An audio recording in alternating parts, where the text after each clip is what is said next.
Hi, everyone, and welcome to this session where we're going to talk about massively scalable ML on Spark with Synapse ML. My name is Nellie. I'm a PM in the Azure Synapse team, and with me I have Mark. Hi, everyone. I'm Mark Hamilton. I'm a software engineer on the Azure Synapse team. Yeah, and we're going to talk to you about ML and Synapse. So let's get started. All right, so just quickly, we just wanted to briefly say, what do we want you to walk away with from this session, right? So there are two objectives. One, we want to give you a, brief overview of what can you do in terms of ML and what type of experiences can you get in Synapse and what's in market. So I'm going to start off with that, give you that overview, and then Mark is going to talk to us about the Synapse ML library, which is kind of the major content in this session, really. And Mark, so what do you want people to walk away from knowing about Synapse ML? Yeah, great question, Nellie. So today we're going to cover some of the big pillars of the library and what it provides. So we're going to talk a little bit about cognitive service orchestration, Onyx model inference, distributed model training if you have to build your own machine learning system, and then once you have a machine learning system, how to explain it, no matter how you built it. Awesome. So let's get started because we have a lot of content to cover. So let's just do a little recap for people who might not be familiar with or not remember, what is Azure Synapse and, what do we do with it? So Azure Synapse is a unified analytics platform, which sounds a little fuzzy, but it really means that you can do a lot of things related to analytics. So everything from data ingestion to pre-processing data, getting it clean and getting it ready, for example, for machine learning or for BI reporting. So in this talk, we're going to focus on the machine learning capabilities of Synapse, and that really sits, I would say, primarily in the box where it says Spark. So what we're going to talk about today is machine learning on top of Spark. So that's just good for you to know as context before we get started. We also have certain ML capabilities on the SQL side with predict function. You may have used some of them on the Data Explorer side, but as I mentioned today, we're focusing on Spark. So I wanted to set that context there. And of course, Synapse integrates nicely with Azure Machine Learning and Azure Cognitive Services, which are our AI offerings in Azure. And we also touch on that a little bit throughout this talk. Let's go ahead and talk about what type of experiences do you get in Synapse. So, thanks, I would say by the virtue of having Spark, we also have notebook experiences that we can run on top of Spark, which means that you can essentially get an all code experience, which is, the primary use cases where we have, code first users coming in and leveraging the richness of our Synapse ML library, but also installing your own libraries and essentially using code to get your job done for your use cases. But we also offer a set of low code, I would probably call them low code experiences when it comes to ML. And I'll cover them briefly as well this talk. And then also cognitive services, both from code and from UI. So we'll show you a little bit of that so you have that overview. So if we get started just with a notebook development experience that we have, well, of course, this has been there since we GA'd, and we're constantly improving this. So if there's anything that, as you kind of use our Synapse notebooks that you want to let us know about, there is an ability for you to provide feedback in the product itself. But we have made a lot of investments in making them quicker and addressing some of the pain points that we've heard from the community. So they're improving constantly. And you kind of need these to be able to develop and do some of the things that Mark is going to show you in a bit. So notebook development experience, good to know that it's in Synapse. Another experience that's in public preview is a UI-friendly way to be able to leverage AutoML. And this is AutoML that sits in Azure Machine Learning. So what you can do here is that you can get a no-code, essentially training experience that in the end is going to generate a notebook for you, a code, which you can go and tweak afterwards. So this is another one of our no-code experiences that you can leverage inside of Synapse. But as I mentioned, the code first path is always there. We just have some of these accelerators to be able to get you started quickly with our experiences. This is a topic that we're going to cover a lot, I would say, in this talk, especially when we get into the Synapse ML library, because that's really where some of this richness around how can you leverage cognitive services and really leverage that power, but how can you do it in a scalable way on Spark? So we do have all of those bindings through Synapse ML, but we also have added a built-in sort of UI to showcase two of the cognitive services. But I can tell you that we support a lot more cognitive services than these two. So there's a full list that I'm going to show you next of all the different cognitive service APIs that we support at the moment. And good news is that we're constantly expanding this list. So we're working closely with the Azure Cognitive Services team. We love working with them, and we just want to expand this so that you can get all of that richness directly on top of Spark. So this, as I mentioned, Mark will deep dive into this in a bit, but you can do this as well in Synapse. And I'm jumping between topics here, but I want to give you that overview before we do the deep dives here.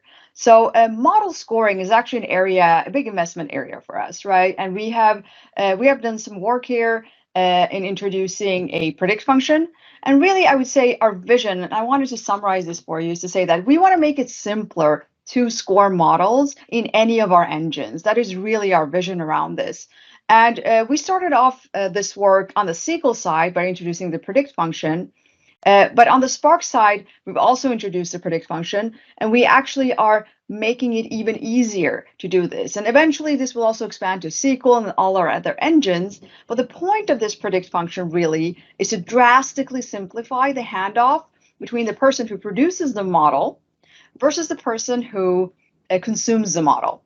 And usually there is a handoff, for example, between a data scientist or an ML engineer. Someone's going to take the code and really operationalize it. And with Predict, we're making it super simple because all you need to do is really point to the model, which should be packaged using ML Flow, and you point to the data. Now, we will figure out what type of model was it, what flavor was it, and some of these things. And we can leverage the ML Flow packaging to also figure out the inputs and outputs. So thanks to standardizing on ML Flow, we can actually make this handoff easier. And the nice part of this is that this predict function is scalable, which means that you can score terabytes of data, petabytes of data on Spark, and it's actually going to do it in a distributed fashion and leverage the fullness of Spark. So that's the beauty of this. So that was Predict. Quickly about other investments that we've made. AI solution accelerators is something that we've added on top of the Lake databases. If you're familiar with the Lake database templates in Azure Synapse that are now GA, we have one AI solution accelerator in public preview right now, and it's doing a retail product recommendation. So it's like a template. You can view it as a template if you want to see how you can, get started with some real use cases per industry. And our goal is to expand these AI solution accelerators to have them for different industries and for different problems that we can solve. So this is also available for you in Synapse in public preview. And then the last item that I wanted to mention before we deep dive into the Synapse ML library is really that GPU accelerated workloads. In public preview, we have added support for GPU pools, which means that you can leverage Synapse to accelerate your workloads using GPUs. And this means that you can accelerate, for example, ETL workloads, prediction workloads, but also training workloads now that we also support Horvath on our GPU pools. That's brand new. We released it a few weeks ago, so that's definitely news. So check it out. Check this public preview out, and we'll link to all the documentation that you need to know. And that was a really quick overview. Just jammed in a lot of information for you. Hope it was still possible to follow. But give you an overview of what is in Synapse now. For the remainder of the session, the majority of the session, we're going to focus on, I would say, probably the crown jewel of machine learning in Azure Synapse. And Mark, do you mind telling us what is Synapse ML? Yeah, so thanks so much for the great overview, Nellie.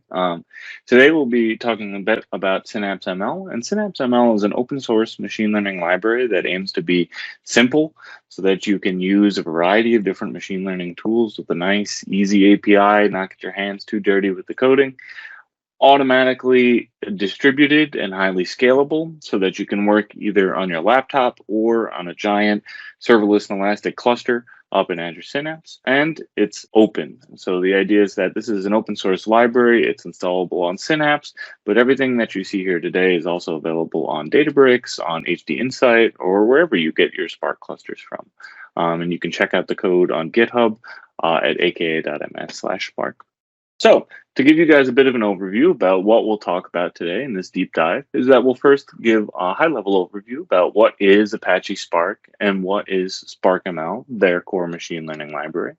We'll then dive into the Synapse ML library and talk about how we use it to orchestrate large-scale cognitive service jobs, a little bit about deep learning, how to do light GBM training and model explainability, and finally, how we use an automated multilingual code generation system to expose all of this functionality to a variety of different languages and ecosystems. Finally, we'll dive into some customer engagements, talk about search engine creation for the Metropolitan Museum of Art, and if we have time, we'll talk about real-time and high-throughput conversation transcription. So with that, we can jump in and begin our discussion of Apache Spark, the kind of core distributed system that we base this talk on. So Apache Spark is a distributed computing framework that combines elements of SQL, so tables, joins, selects, and MapReduce, the Google-style parallelism where you have a bunch of data and you throw worker machines at it to map it or reduce it in order to achieve your computational goals. What's nice about Spark is that it's elastically scalable. You can add workers, you can remove workers that aren't performing well. Workers can die, and that's okay. Your large distributed job will keep on crunching. It doesn't matter if some of your workers fail, they're easily removable from the computation. And another nice part about Spark is that it's available in a variety of different languages. Its core is written in Scala, but it's then exposed to Python, Julia, .NET, C#, F#, and a variety of other places. In terms of the core architecture of Spark, you've got a Spark cluster with a driver node and several worker nodes. These workers connect to data sources to load data and crunch them according to the computations that you specify in your Apache Spark job. So now the main question is, how do you get Spark? Where might you use Spark? So of course, Synapse Analytics provides kind of our first party managed option for Spark clusters. This allows you to quickly spin up and manage your Spark clusters, interact with them through either a job submission or a notebook.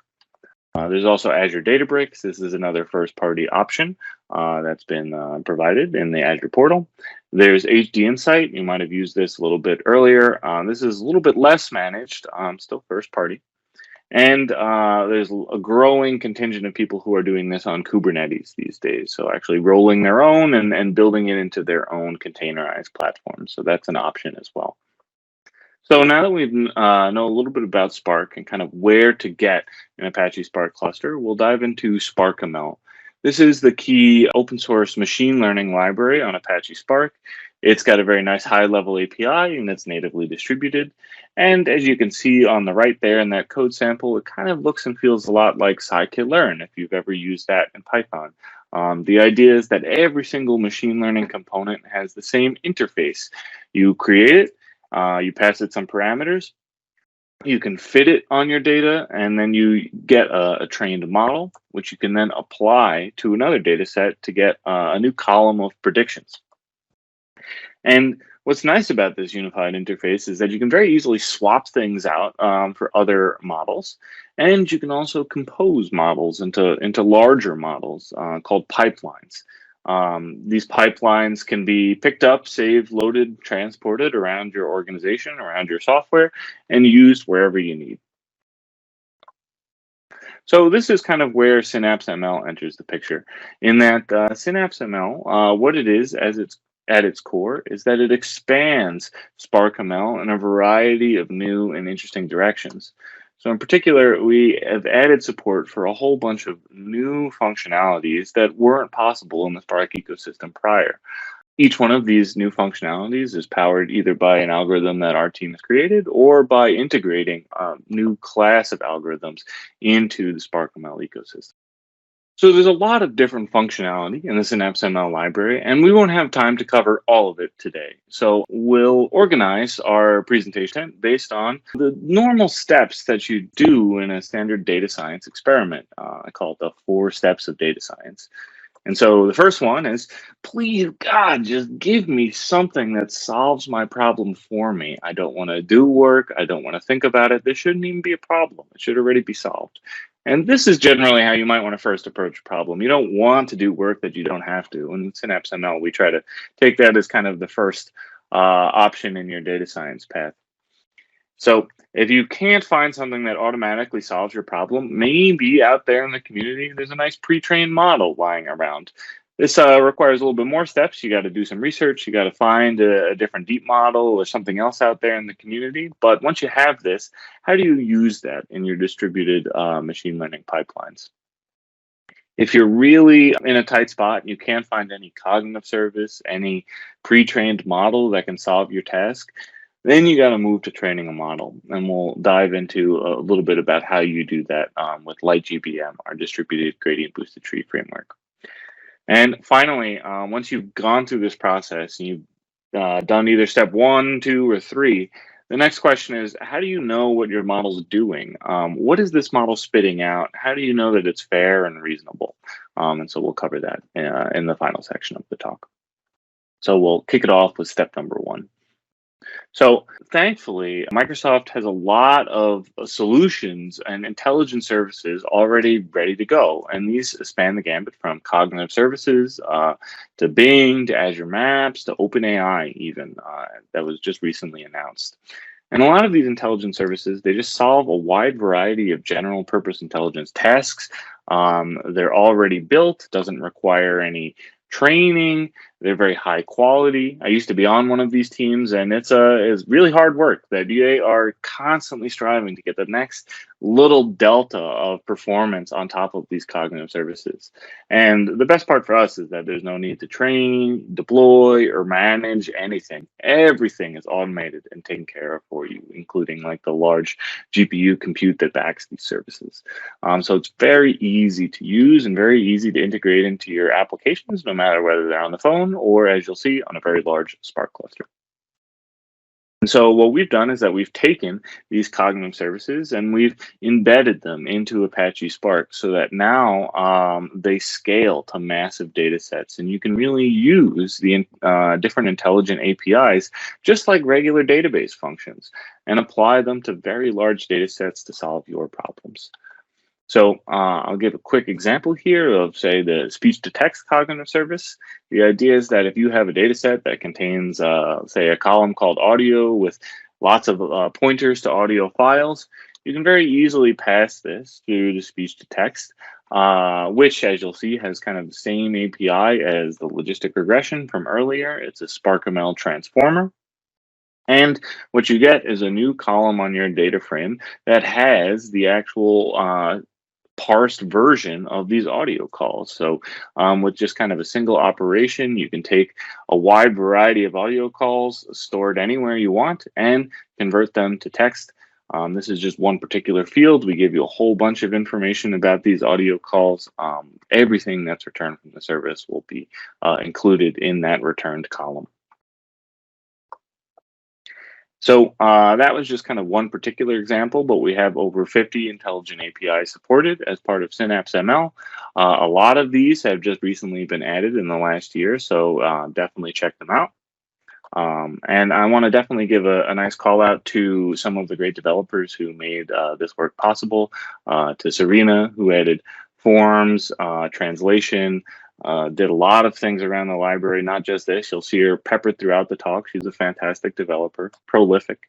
Wenching, who figured out how to get some of these services to work in data exfiltration protection mode on Synapse, so that if you are, say, a government client or you have data that you really can't even leave the networking boundary, you can still use the cognitive services on Synapse in these kinds of scenarios. Sudhindra, he recently contributed an entire Azure Maps integration.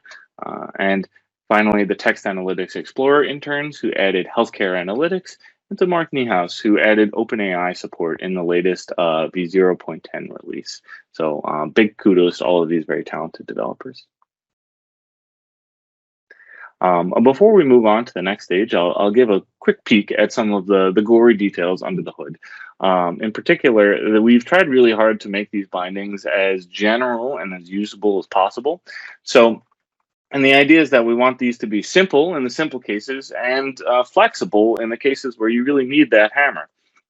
So what we've done is that we've made it so that every single parameter can be set by a column of the data frame. So here in this simple example, we're doing a distributed Bing image search query, and we have a column of queries here. And you can see that we just set the query column to be that column of the data frame. And then we can kick off the job. But if our job was much more complicated, say we wanted to run a multi-tenant search application where you've got different queries, different pages that you want to look up, and even different services that you want to contact, different keys that you want to load balance over. This you can use the same bindings for. Now, instead of just setting one column, one parameter as a column, you set all the parameters that you need as columns of your data frame. And so the kind of idea is that the complexity of how you build out this Bing image search transformer scales with the complexity of the task you're trying to perform, so that you can really perform any task you possibly want by using these bindings. In addition to this kind of really nice Fluent API that we've been developing, we've also baked in a lot of optimizations under the hood so that even though you're working with services, which isn't Spark's bread and butter, it doesn't cause a problem. So in particular, one of the key things that we've added is a new mode for asynchronous computation. And so ordinarily, Spark takes the job and splits it up over the machines in your cluster, and furthermore splits it up over the threads in each one of these machines. And that's normally where the parallelism stops. But in these web service kind of scenarios, you waste a lot of time if you wait for the response to come back from the service before sending the next request. And so that's just downtime. When you send a request and wait for the response, you're not actually doing any computation. So this isn't ideal, and you should really be doing computation in these downtime areas. So we've added an asynchronous computation primitive in Spark that allows you to send multiple requests before you receive anything back, or more generally, just do asynchronous computation in addition to the standard parallelism of Apache Spark without getting in the way of that standard parallelism. And this, coupled with a few other things like batching and backoffs, is enough to get you kind of state-of-the-art performance compared to some of the other frameworks, and get you just a 10x boost in a throughput for free, basically, without using any extra computation cores. So now that we've really dived into how to use the cognitive services for Spark, what happens if you can't find a cognitive service that actually solves your problem? Here is sort of the next stage of this talk, and we're going to discuss about the Onyx ecosystem. What Onyx aims to do is take all variety of different machine learning libraries and export them to a single lingua franca of machine learning models. And the idea is that this exported Onyx model can then be applied in a variety of different places and accelerated with a variety of different hardware acceleration options. So they support a whole variety of these different kinds of machine learning frameworks like TensorFlow, PyTorch, scikit-learn, and Core ML. And they're always adding more. There's a large team that's kind of focusing on growing the support in the ecosystem. So what we have in Synapse ML is the ability to take in any Onyx model and evaluate it at scale on your Spark cluster. And if you have GPUs available, you can even accelerate it. This is thanks to Jason Wang, a fantastic developer who contributed this and a whole bunch of other things to the library. And I'll briefly call out one of the contributions we made back to the Onyx team, which is the Onyx Model Hub. So this is that second line there, model payload equals hub.load. This allows you to get access to over 120 different pre-trained models that are state-of-the-art, kind of ready to go. And you don't have to worry about kind of downloading them or moving them onto your cluster. That Onyx Model Hub will kind of take care of the heavy lifting so that you can just embed them into your pipelines and use some of that state-of-the-art models that the community has been developing and curating. Awesome. So now that we've kind of seen how to use cognitive services or Onyx models to hopefully solve your task immediately, we now transition to kind of the harder phase, which is what if you actually need to train a model yourself? How do you do this simply and efficiently on a large scale cluster? And so there's a variety of different training algorithms in Synapse ML, but we'll focus on our most popular one, which is LightGBM. This is a GPU-enabled gradient-boosted tree framework. It's super efficient. The folks over there at the LightGBM team have been working for years, first in Bing and then in MSR, to create scalable and sparse optimizations to make these trees incredibly performant and useful. And they actually get incredibly high accuracy, oftentimes better than deep learning models in tabular data sets. And so you'll see LightGBM all over Kaggle and all over these data set competitions because it really is a workhorse of the modern machine learning stack, especially for tabular data. And so you can kind of see the API over there on the right. Just like everything else in the library, just like logistic regression, you create a LightGBM regressor, pass in a few parameters that you want, and then you have a model that you can fit to training data to get a fit model, and then use that fit model to transform or predict on new testing data. Under the hood, there's actually quite a lot of nuance in how to actually build one of these distributed learning frameworks. And so ordinarily Spark, the most general kind of tool that they give you is the map partitions operation, which allows you to basically put any sort of function inside your Spark workers and execute them on data. This still isn't general enough for us, though, because notice that the workers don't really communicate in a map partitions computation. They're really just chugging through the data themselves. So in order to really support the kind of crazy communication paradigm that LightGBM has under the hood, we need to go deeper into Spark and use this new barrier execution mode. This actually stops Spark as an orchestrator at a particular point in time and allows you to do other things with those Spark workers, such as start up a LightGBM communication ring and kick off LightGBM distributed training with complicated gradient all reduces and things like this, and model broadcasting. And so this is kind of what we do under the covers, that when you call fit on your LightGBM model, we'll kick off one of these barrier execution modes. We'll pass the computation over to LightGBM, which will use its very efficient communication paradigms to actually fit that model. And then once everything is done, it'll take that fit model, it'll send it back out to the workers using BitTorrent broadcasting. And then evaluation is a standard map partitions call. So then you get that nice elastic scalability that Spark provides, that fault tolerance and everything. And this whole stack was figured out by a great developer, Ilya, who's been with the project for 5-6 years at this point and is prolific in his contributions and figured out this very complicated setup under the hood so that you don't have to figure it out. So big thanks to him for his amazing contributions these past years. So now that we've seen how to train a model or find a model out in the wild, the next question is, how do we understand what a model is doing? How do we understand that a model's fair, that it's not injecting biases that we don't particularly want in our workflows? And to understand this problem, we're going to consider a simplified example, which is a jazz band. So this jazz band has 3 players, a singer, a drummer, and a pianist, and they all collaborate and play a show together and earn $1,000 for their show. So now the natural question is, how should we pay these players based on their contributions? What's the fair way to allocate these $1,000 to these different players? So the pianist says, what if we all played ourselves? How much would we make? And so the pianist would make about $300 and the singer would make about $200, but nobody wants to hear just a drummer in a jazz club. So the drummer's not really particularly fond of this payment. And, he thinks that, I really added to this band and I should be paid accordingly. Maybe we should pay for the difference if we removed a player. And, that's pretty arbitrary too. The pianist and the singer, they don't particularly like this option either.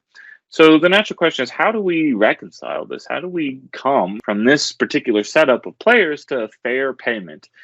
And it helps to understand what fair means.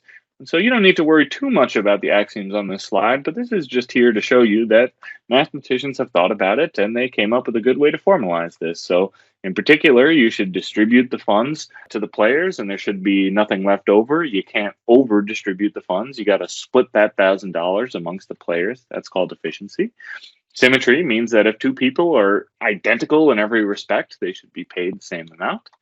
The dummy axiom says that if you've got a freeloader, don't pay them. If they're adding nothing in all circumstances, don't pay them. And the linearity says that if you play the club tonight and you play the club tomorrow and nothing changes, you should have the same payout both nights.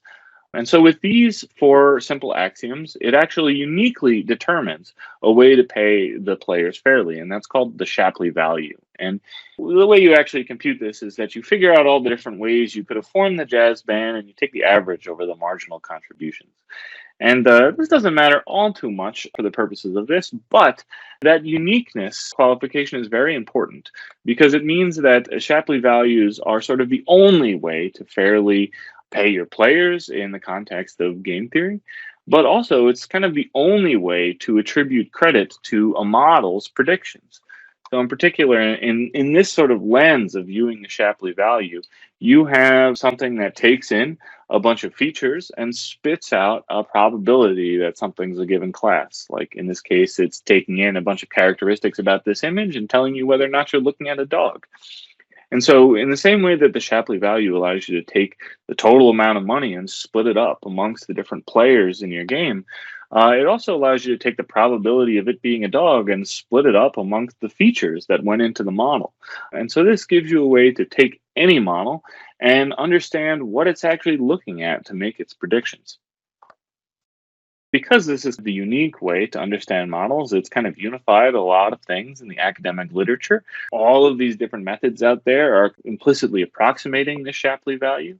And in Synapse ML, we have a really nice API for using this at very large scales because it takes a lot of compute to actually interpret a model. It takes anywhere from 100 to 1,000 times more evaluations than just a single forward pass to actually understand what a model's doing. That's kind of the price of interpretability here.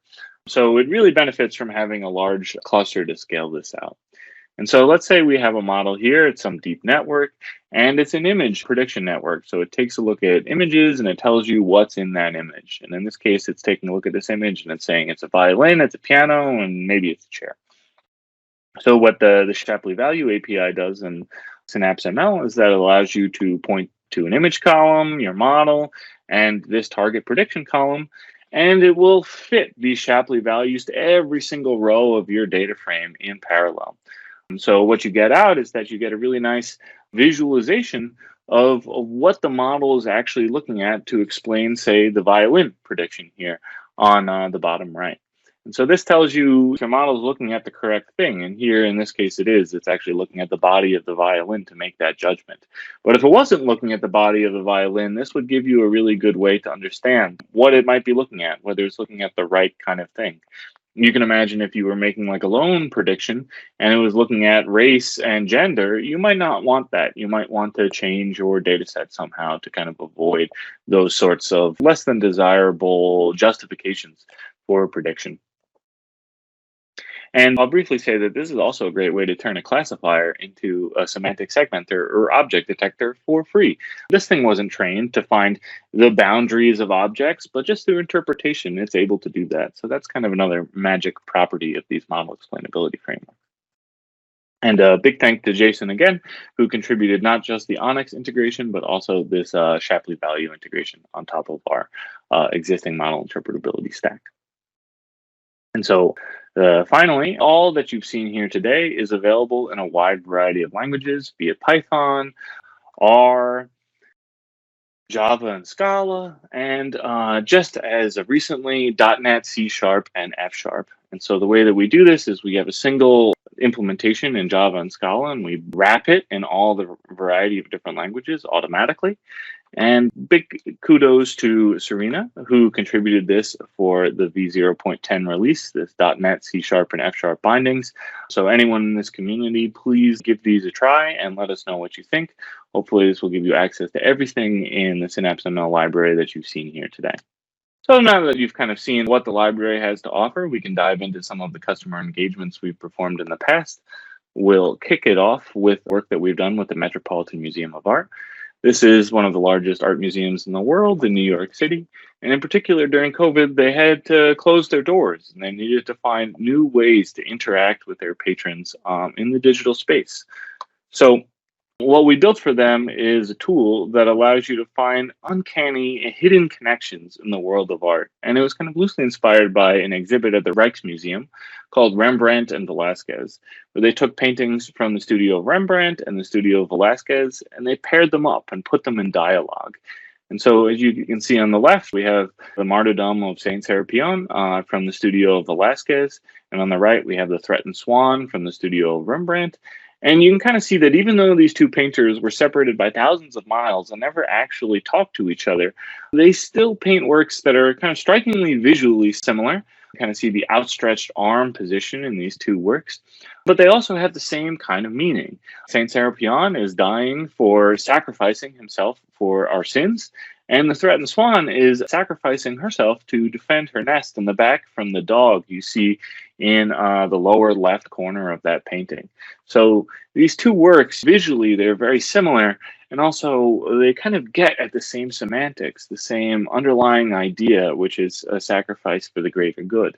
So what we wanted to do was really find a way to use machine learning to find these beautiful paired works of art in large corpuses. So that's what we'll be talking about today. And in particular, how do we do this? We use that Onyx integration to take images and featureize them, get these really smart, intelligent features. And then we can use fast nearest neighbor lookup to find matches in the collection that say the same thing. So this is almost there. It allows you to take any image and find the closest match in the Metropolitan Museum. So you can use this to kind of metropolitanize your Instagram feed if you like. But it's not quite finding these uncanny pairs of images. To do this, we had to actually modify that fast nearest neighbor lookup algorithm to support different conditioning filters so that you can say find the closest painting, the closest ceramic, the closest work by Rembrandt. And this allows you to not just get an interesting search experience, you now can find all sorts of fun reverse image search options. And this is what allowed us to kind of find these hidden connections here, because we could take a single work of art like this double-faced banyan, and then find the closest match by a variety of media or a variety of different cultures. And you can see that this translates that object into the given media. You know, you ask for an instrument that's close to this dress, and you get a violin that's made of blue and white porcelain that kind of has a similar pattern as this dress. You map it into the weapon category, and you get a samurai suit of armor with similar ornamentation. So the kind of idea is that this allows you to find these hidden connections within the collection.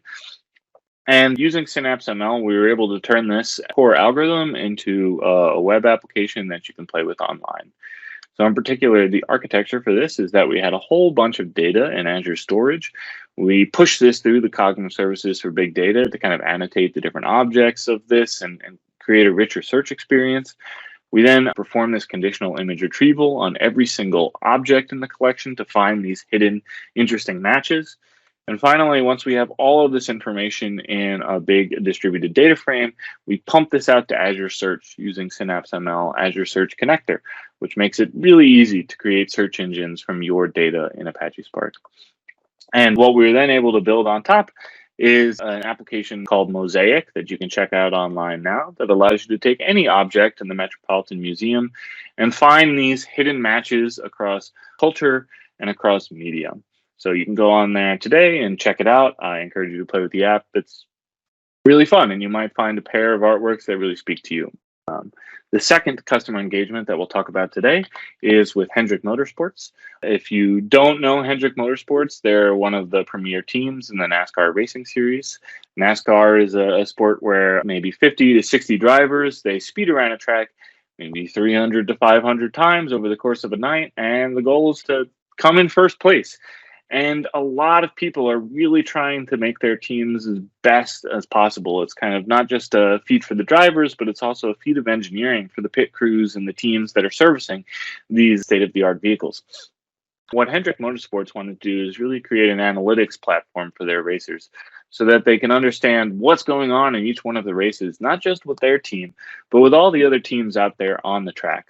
So in terms of what we built for Hendrick Motorsports, the idea is that NASCAR provides live sub-second driver audio and telemetry coming off of every single car. So we've got 50 to 60 streams of telemetry, 50 to 60 live audio feeds. With the telemetry, we perform anomaly detection on this.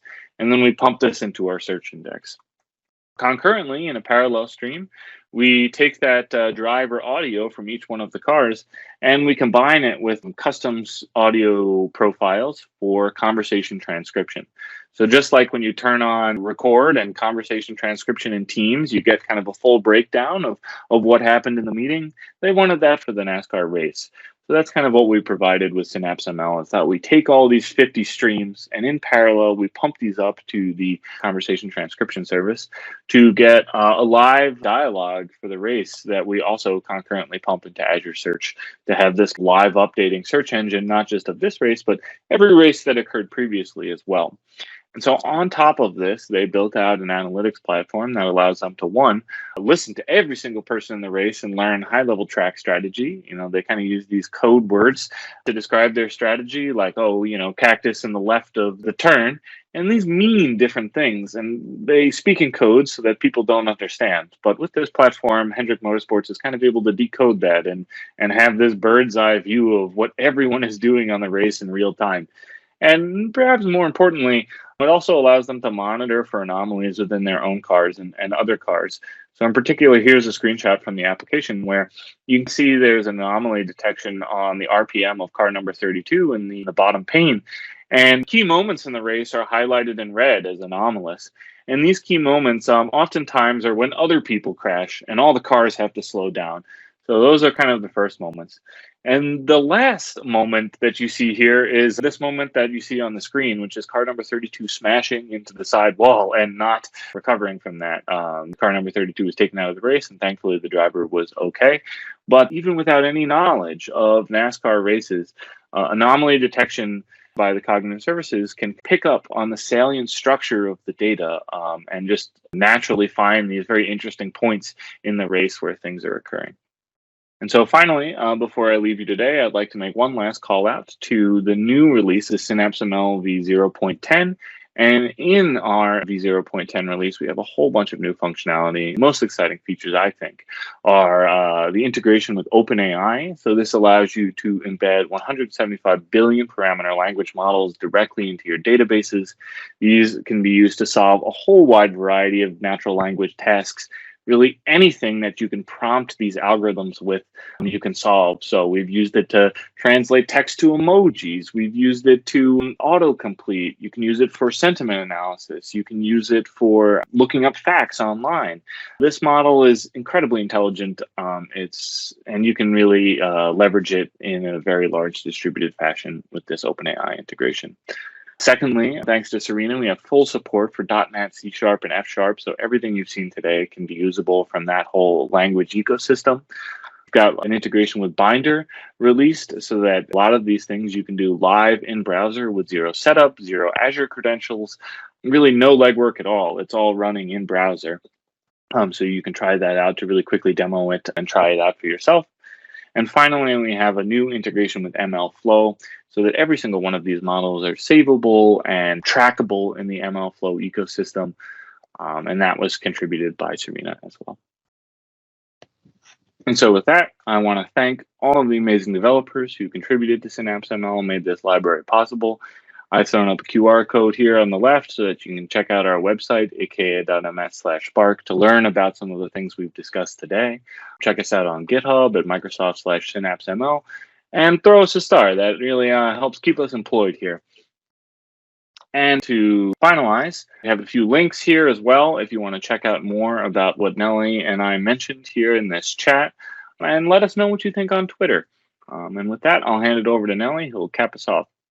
Thank you, Mark. Wow, that's really a lot of rich capabilities that we have there. And I can't, some of the things that users and, viewers and, whoever is watching our sessions is really asking us sometimes, like, hey, what can I do with ML on Synapse? And one of the things we realized in previous sessions was that we really, we cover, a lot of the experiences like the AutoML, the cognitive services stuff, but we really never go in depth in these sessions into Synapse ML.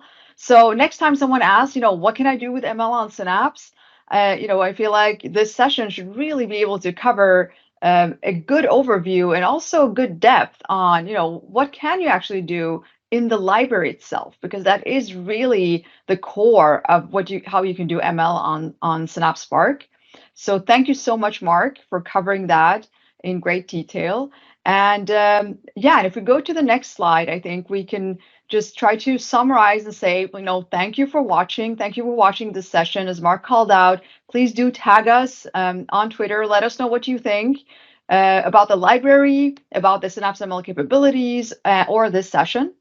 And yeah, I guess we'll thank you for spending time watching this session. We really appreciate it. And stay tuned for more updates from the Synapse team. Perfect. Thank you all.